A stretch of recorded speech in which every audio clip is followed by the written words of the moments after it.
আপোনালোক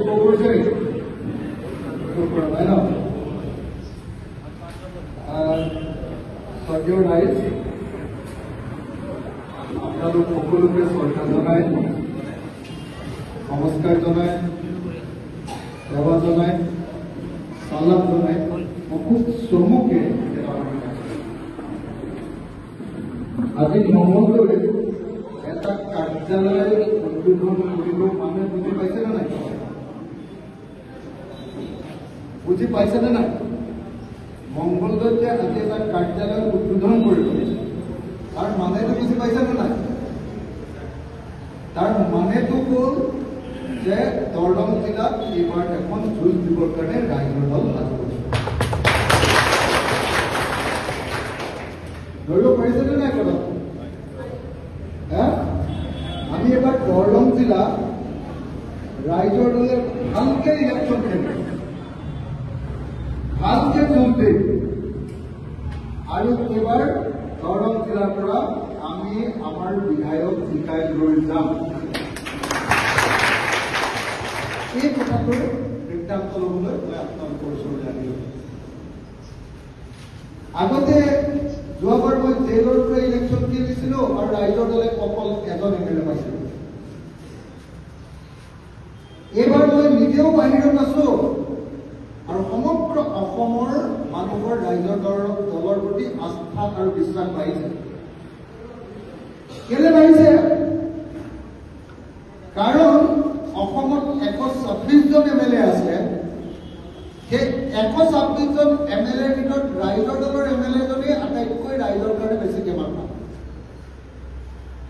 হয়নে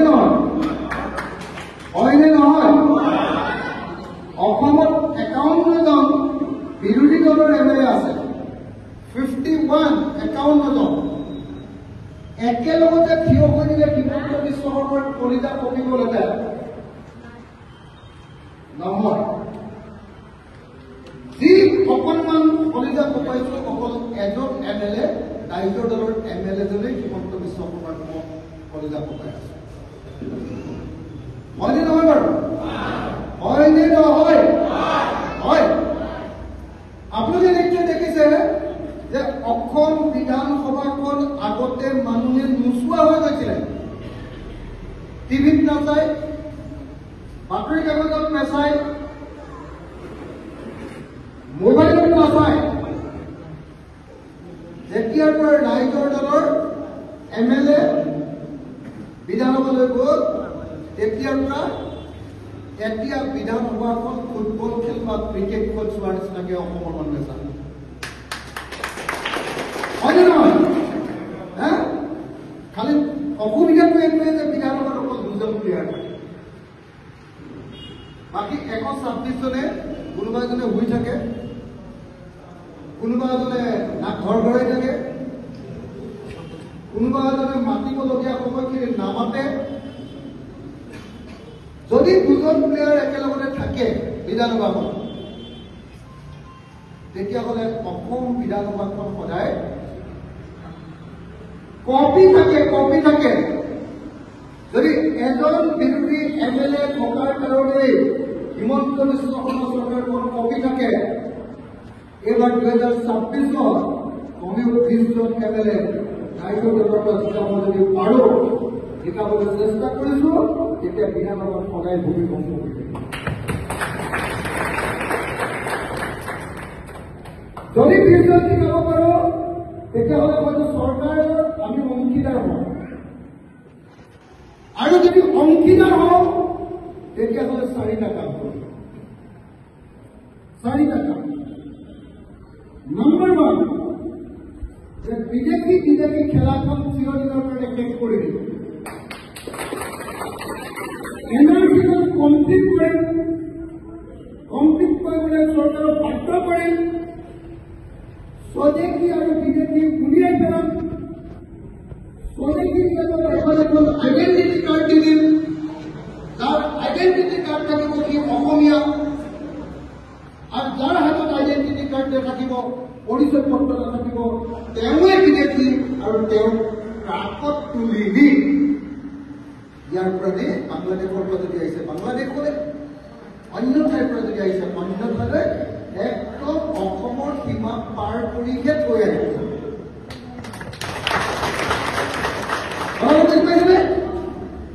এক নম্বৰ। 2 নম্বৰ, মোৰ আটাইতকৈ ডাঙৰ সপোনটো হ'ল ৰাইজৰ দলৰ আটাইতকৈ ডাঙৰ সপোনটো হ'ল যে অসমীয়া মানুহবিলাকক এইবাৰৰ পৰা 2026 চনৰ পৰা অসমীয়া মানুহক আমি প্ৰফেচনেল পেছাদাৰী কৰিবলৈ শিকাম। পেছাদাৰী প্ৰফেচনেল পেছাদাৰী বা প্ৰফেচনেল কৰিবলৈ শিকাম। পেছাদাৰী বা প্ৰফেচনেল মানে কি? খেতিত পেছাদাৰী তাৰমানে খেতি অকল দুজোপা অমিতা গছ ঘৰত ৰুলো, দুজোপা পিয়ালি ফালে যাব নালাগে, বছৰত অকল এবাৰ খেতি নহয়। অসমৰ প্ৰত্যেকজন মানুহৰ বজাৰৰ কাৰণে বস্তু উৎপাদন কৰিবৰ কাৰণে ভাল কৰি বজাৰত অসমীয়া মানুহৰ ভাগৰি আনি গাঁৱে গাঁৱে ঘৰে ঘৰে বস্তিয়ে বস্তিয়ে ইণ্ডাষ্ট্ৰী কৰি আৰু অসমৰ পৰা এজনো নিবনুৱা নাইকিয়া কৰি প্ৰত্যেকজন অসমীয়াকে ভাত খাব পৰা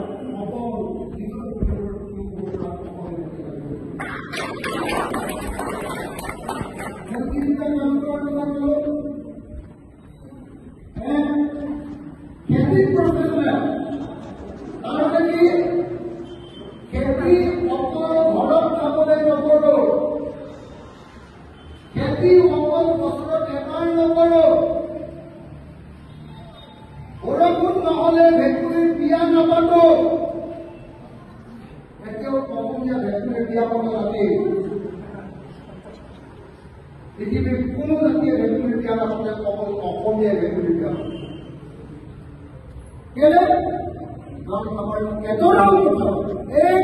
বছৰতো এতিয়ালৈকে কোনো চৰকাৰ, সেয়া কংগ্ৰেছ হওক, সেয়া জনতা হওক, সেয়া এডিপি হওক, সেয়া CPM হওক, সেয়া বিজেপি হওক, এক টোপাল পানী আমাৰ পথাৰত পানী যোগান ধৰিব পৰা নাই। আৰু মই আপোনালোকক প্ৰতিশ্ৰুতি দিছো, যিদিনাই ৰাইজৰ দল চৰকাৰলৈ আহিব 5 বছৰৰ ভিতৰত অসমৰ সকলো পথাৰত পানী হ'ব। অসমৰ প্ৰত্যেকজন খেতিয়কে বছৰত 3 অতি কমেও খেতি কৰিব। খেতি কৰিবৰ কাৰণে এখন এখন গাঁৱত ডাঙৰ ডাঙৰ 5খন ট্ৰেক্টৰ ফ্ৰীকে দি দিয়া হ'ব, সকলোকে ফ্ৰীকে দি দিয়া হ'ব। প্ৰত্যেকজন খেতিয়কক বীজ বিনামূলীয়াকৈ দি দিয়া হ'ব। প্ৰত্যেকজন খেতিয়কক খাজনা বিনামূলীয়া কৰি দিয়া হ'ব, খাজনা ফ্ৰী কৰি দিয়া হ'ব। আৰু প্ৰত্যেকজন খেতিয়কে বছৰত 2বাৰ 3বাৰ 4বাৰ 5বাৰ খেতি কৰিব লাগিব। কোনেও পথাৰ পেলাই থব নোৱাৰিব। পথাৰ পেলাই নথলে খাজনা ফ্ৰী, আৰু যদি পথাৰ পেলাই থয় তেতিয়াহ'লে খাজনা 3 গুণ বঢ়াই দিব। ভাল হ'বনে বেয়া হ'ব? আমি এটা নতুন অসমীয়া জাতি গঢ়ি তুলিছো, যি অসমীয়া জাতিয়ে বছৰৰ সকলো সময়তে খেতি কৰিব আৰু কেতিয়াও এনে মূলমুখী ঘটাই ধান খেতি কৰি গোটেই জীৱনটো বৰ্বাদ নকৰে।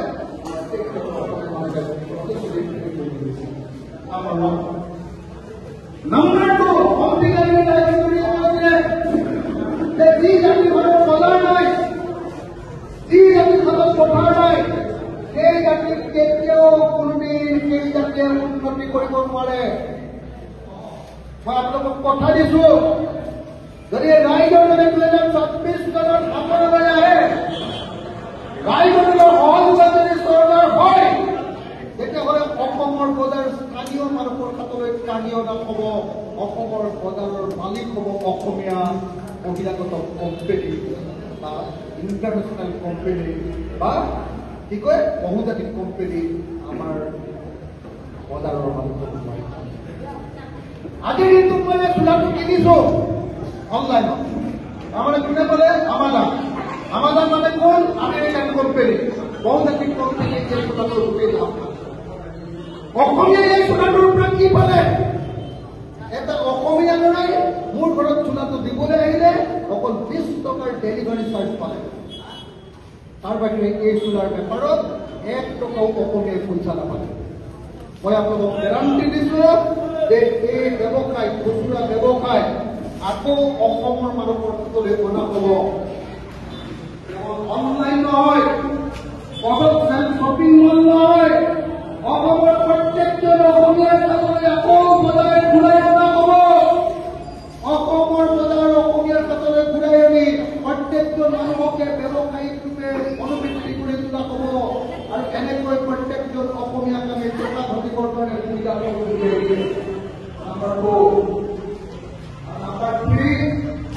নাম্বাৰ 3 হ'ল যে অসমৰ প্ৰত্যেকজন মানুহ যি আজি গাঁৱত হাজিৰা কৰি আছে, যি আজি গাঁৱত কেৱল আৰু কেৱল মিস্ত্ৰীৰ লগত যোগালী কৰি আছে, দৈনিক মজুৰি বা বেংগলোৰ বা চেন্নাই বা কেৰেলাত গৈ কেৱল আৰু কেৱল সিকিউৰিটি গাৰ্ড কৰি আছে, প্ৰত্যেকজন বেংগলোৰত থকা ডেকা ল'ৰা ঘূৰাই আনি গাঁৱত তাচ খেলি থকা ল'ৰাবিলাকক আকৌ সাৰ খুৱাম।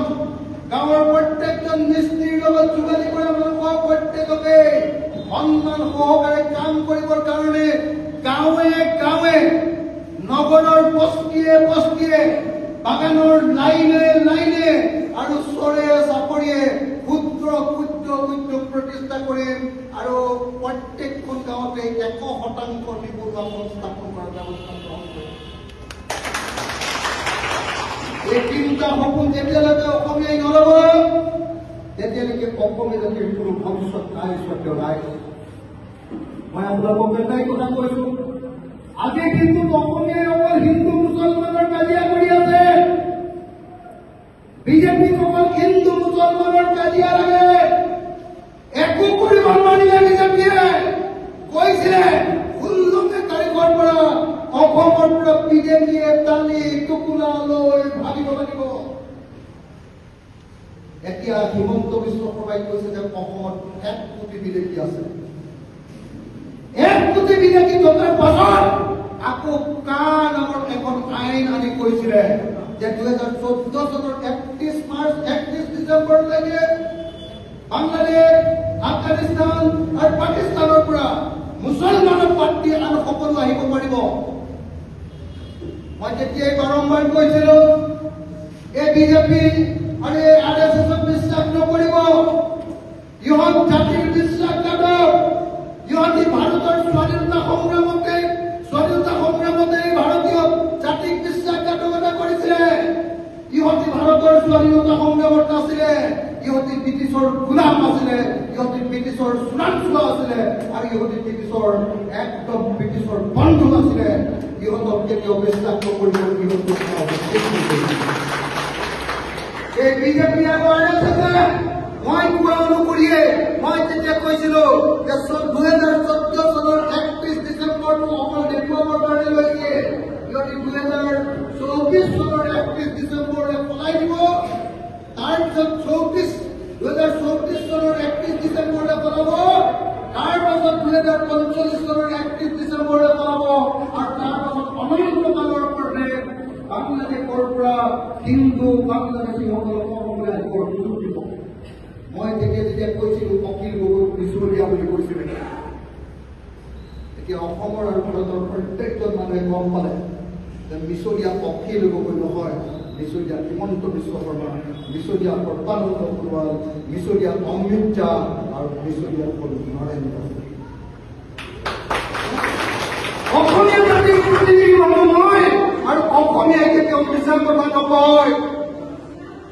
অসমীয়াই 17 বাৰ মুঘলৰ বিৰুদ্ধে যুদ্ধ কৰিছে।